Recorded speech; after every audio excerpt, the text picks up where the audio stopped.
स्वयं आंखों देखी बात कह रहे हैं। तो एक बहुत माइंडेड आदमी मास्टर थे, वो शिष्य बने संपत्ति देखकर, और उन्होंने बहुत जल्दी प्रोग्रेस किया सबको हटाने का, और वो नजदीक पहुंच चुके महाराज जी की सेवा में। एक बनावटी श्रद्धा होती ना, संत सरल चित जगत हित, वो तो सरल चित होते। अब वो 24 घंटे में एक बार भांग छानते थे। संतों की अपनी अपनी मौज होती है, हाँ अलग अलग मौज होती। तो इतनी भांग छानते थे तो भांग में विष मिलाया संख्या, और ऐसे रख दिया। उन्होंने ऐसे उठाया, और सिद्ध संत थे ऐसे, और कहा जगदीश्वरानंद को बुलाया जाए। तो और शिष्य सब थे, जगदीश्वरानंद को बुलाया, तुरंत सबको बाहर किया, कहा बच्चा ये हमारे लिए। कांप गए।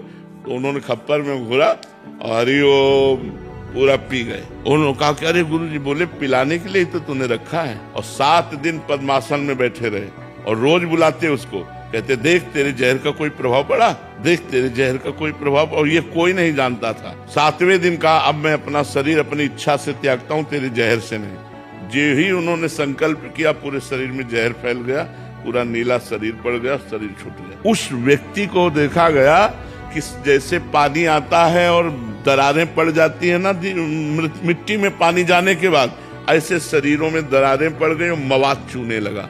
और वो चीख चीख के कहता, गुरु को जहर देने के कारण मेरी दुर्दशा हो रही, कोई बचा लो।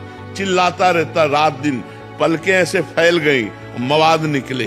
वो दुर्गति पूछो मत, तड़प तड़प के रात दिन, हमें लगता है उस दिन से उसको नींद नहीं आई होगी, उस दिन से उसने चैन से भोजन नहीं किया होगा।